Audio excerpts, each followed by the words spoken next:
નમસ્કાર મિત્રો, આજે ગાંગી અને સુરજસિંહ બંને જણા ઘોડે સવાર થઈ અને વિજયસિંહના રજવાડામાં પહોંચે છે। ત્યાં તો વિજયસિંહ સામેથી દોડતા આવે છે અને ગાંગી અને આ સુરજસિંહને ભેટી પડે છે। ત્યારે સુરજસિંહ કહે છે કે મિત્ર, તમે ચિંતામાં હોય એવું મને જણાય છે અને એટલા માટે તો અમે અહીંયા આવ્યા છીએ, કારણ કે ગાંગીને એવો આભાસ થતો હતો કે વિજયસિંહ કાંઈક તો ચિંતામાં ડૂબેલા છે। ત્યારે આટલા શબ્દો સાંભળીને વિજયસિંહ કહેવા લાગ્યા કે ગાંગી, સારું થયું તમે આવી ગયા, કારણ કે મારા રજવાડામાં ખૂબ ભારે સંકટ આવ્યું છે અને આ સંકટનો હું કેવી રીતે સામનો કરું ને એની મને કોઈ ખબર પડતી નથી। ત્યારે ગાંગી કહેવા લાગી કે સુરજસિંહ, મને જે સંકેત મળ્યો હતો એ એકદમ સાચો હતો અને સાચે જ વિજયસિંહ કાંઈક તો ચિંતામાં ડૂબેલા છે। પણ હે વિજયસિંહ, તમે ચિંતા કરશો નહીં, હવે અમે આવી ગયા છીએ ને તો એનું સમાધાન મળી જશે। ત્યારે સુરજસિંહ કહે છે કે બોલો મિત્ર, તમે એવા તો કેવા સંકટમાં ફસાયા છો અને તમે આટલા બધા ચિંતામાં કેમ ડૂબી ગયા છો? ત્યારે વિજયસિંહ એટલું કહે છે કે ચાલો મહેલમાં અને ત્યાં જઈને વાત કરીએ। અને આમ પછી તો સુરજસિંહ અને ગાંગી બંનેને લઈ અને આ વિજયસિંહ પહોંચે છે પોતાના મહેલમાં અને પોતાના કક્ષમાં જઈને બેઠા છે અને તેમનો આ ઉદાસ ચહેરો જોઈ અને ગાંગી પૂછે છે કે વિજયસિંહ, આમ ઉદાસ રહેશો નહીં, અમે છીએ ને તમારી સાથે, અને અમને કહો તો ખરા કે તમારા રજવાડામાં શું સંકટ આવ્યું છે? ત્યારે વિજયસિંહ ગાંગીની પાસે આવીને કહે છે કે ગાંગી, હવે તારે જ આ સંકટ દૂર કરવાનું છે અને હે મિત્ર સુરજસિંહ, જ્યાં સુધી મારા ઉપરથી આ આરોપ નીકળી ના જાય ને ત્યાં સુધી તમારા બંનેમાંથી કોઈએ પણ આ રજવાડું છોડીને જવાનું નથી। મને વચન આપો તો હું તમને કહું કે મારી સાથે શું ઘટના બની છે। ત્યારે સુરજસિંહ કહે છે કે મિત્ર, મારા રજવાડા ઉપર જ્યારે પણ સંકટ આવે છે ને ત્યારે તમે હંમેશા મારી સાથે રહો છો અને આજે મારા મિત્રના રજવાડામાં સંકટ આવ્યું હોય અને હું સુરજસિંહ મારા રજવાડામાં પાછો ચાલ્યો જાઉં ને તો આવી મિત્રતાને કલંક લાગે। મિત્ર, તને વચન આપું છું કે હું અને ગાંગી તારા રજવાડાની જે પણ તકલીફ છે ને એને પૂરી કર્યા વગર અમે પાછા નહીં જઈએ। ત્યારે વિજયસિંહ કહે છે કે ગાંગી, હમણાં ઘણા સમયથી વરસાદ પડ્યો નથી, તેથી મારા રજવાડાના માણસો પાસે ખાવા માટે અનાજ ન હતું, તેથી મારા આખા રજવાડામાં મેં જેટલું પણ મારું અનાજ હતું તે બધું વેચી નાખ્યું અને દરેક ઘરમાં અનાજ પહોંચાડ્યું। પરંતુ એ જ રાત્રે અમારા આ રજવાડામાં કોઈક ભવાઈ આવ્યા હતા અને તેઓ ભવાઈ માંડી હતી, તેથી રજવાડાના બધા જ માણસો ભવાઈ જોવા માટે ગયેલા હતા। ત્યારે મારા રજવાડાના સિપાહીઓ પણ કહેતા હતા કે મહારાજ, તમારી જો આજ્ઞા હોય ને તો અમે પણ ભવાઈ જોવા માટે જઈએ। ત્યારે મેં એમને કહ્યું કે આમ પણ આપણા રજવાડામાં તો કોઈ વાતે કોઈ તકલીફ નથી અને હમણાંથી કોઈ દુશ્મનના આક્રમણ અથવા તો કોઈ દુશ્મન આપણા માટે વધ્યો નથી, તેથી મેં કહી દીધું કે જેને પણ ભવાઈ જોવા જવું હોય તે જઈ શકે છે। તેથી મારા બધા સિપાહીઓ ભવાઈ જોવા માટે પહોંચી ગયા અને મારા રજવાડાના જેટલા પણ માણસો હતા અને આખું ગામ આ ભવાઈ જોવા માટે પહોંચી જાય છે। ત્યારે ગામના ચોકમાં ભવાઈની શરૂઆત થાય છે અને આખી રાત ભવાઈનું આયોજન હતું, તેથી આખું ગામ અને સિપાહીઓ બધા જ ભવાઈમાં મસ્ત હતા અને એનો લાભ ઉઠાવી અને મેં જેટલું પણ આ ગામમાં અનાજ વેચ્યું હતું એ બધું જ અનાજ કોઈક ચોર ચોરી કરીને ચાલ્યા ગયા અને જરાય પણ અનાજ તેમણે ગામના માણસો માટે રાખ્યું જ નથી। અને જ્યારે સવાર પડી અને જ્યારે ગામના માણસો પોતપોતાના ઘરે પહોંચ્યા અને ત્યાં જઈને જોયું તો કોઈ પણના ઘરે એ અનાજ હતું જ નહીં, તેથી ગામના સૌ માણસો કહેવા લાગ્યા કે આપણે તો ભવાઈ જોવા માટે ગયા હતા અને આપણું બધું અનાજ ચોરાઈ ગયું છે, હવે આપણે શું ખાશું? અને આમ આખી રૈયત ભેગી થઈ અને બધી જ પ્રજા ભેગી થઈને વાત કરવા લાગી કે એક જ રાતમાં આટલું બધું અનાજ ચોરાણું છે, તો એનો મતલબ એ જ છે કે આપણને રૂડું લાગવા માટે વિજયસિંહે આપણને અનાજ તો મોકલ્યું, પરંતુ એમનો જીવ ચાલ્યો નહીં, તેથી તેમણે કોઈક ભવાયા બોલાવ્યા અને આખી રાત આપણે ભવાઈનો કાર્યક્રમ જોયો અને ત્યાં સુધીમાં એ બધું જ અનાજ તેઓ પાછા ચોરી ગયા। અને હે ગાંગી, આમ આ ગામ લોકોનું એવું કહેવું છે કે આટલું મોટું તમારું રજવાડું છે ને આટલી મોટી તમારી વિશાળ સેના છે, તો પછી બહારનો ચોર ક્યાંથી આવી શકે અને તે રાતોરાત આખા ગામનું અનાજ ચોરીને કેવી રીતે જઈ શકે? માટે આનો સીધો જવાબ એ જ છે કે આ અનાજ આપનાર પણ તમે છો અને અનાજને ચોરનાર પણ તમે છો, અને આમ આખું એ ગામ મારાથી રિસાઈને બેઠું છે ને એમનું કહેવું એવું છે કે તમે અમને રૂડું બનાવવા અનાજ તો આપ્યું, પણ આ અનાજ તમે પાછું ચોરી ગયા છો, માટે આ અનાજ જ્યાં સુધી તમે પાછું નહીં આપો ને ત્યાં સુધી અમે તમારી સાથે રિસાઈને બેઠા છીએ. અને આમ આખું ગામ ગુસ્સે ભરાઈને બેઠું છે અને મને ચોર કહી દીધો છે ગાંગી. ત્યારે સુરજસિંહ કહેવા લાગ્યા કે પણ આ અનાજ ચોરી જનાર કોણ હશે?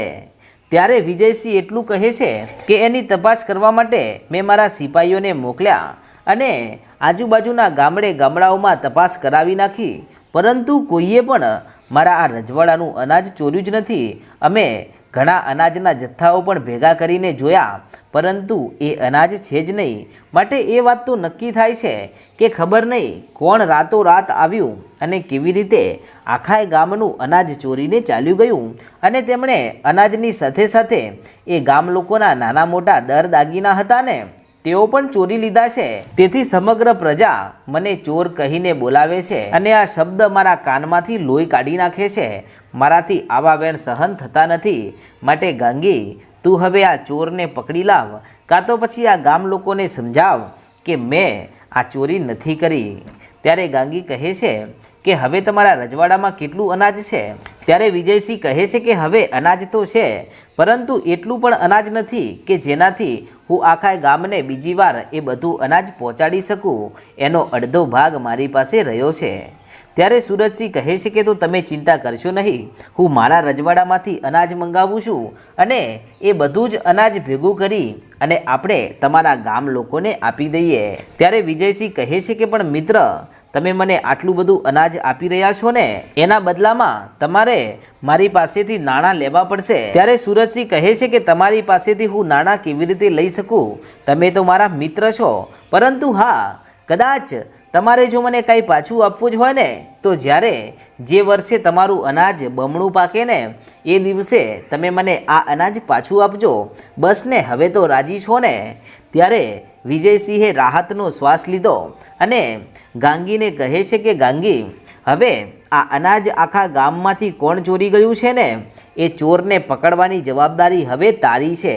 ત્યારે ગાંગી કહે છે કે તમે ચિંતા કરશો નહીં સુરજસિંહ, હું આ વિજયસિંહની સોગંદ ખાઈને કહું છું કે એ જે પણ ચોર છે ને એને જો પકડી અને તમારા આ રજવાડાના દરેક માણસો સામે ઉગાડો પાડી અને તમને જો નિર્દોષ જાહેર ના કરાવું ને તો મારું નામ પણ ગાંગી નહીં. ત્યારે વિજયસિંહ કહે છે કે ખૂબ ખૂબ આભાર ગાંગી, મારા બંને મિત્રો આવી ગયા છે ને તેથી હવે મને હૈયે હામ થઈ છે અને હવે ચાલો રાત પડી ગઈ છે તો અત્યારે આપણે જમીને સૂઈ જઈએ અને બીજા દિવસે હવે આના વિશે કાંઈક ચર્ચા કરીશું અને આ ચોર કોણ છે ને એની તપાસ કરાવીશું. અને આમ પછી તો સુરજસિંહ, વિજયસિંહ ને ગાંગી ત્રણેય જણા પેટ ભરીને જમે છે અને મહેમાનખાનામાં આરામથી સૂઈ જાય છે.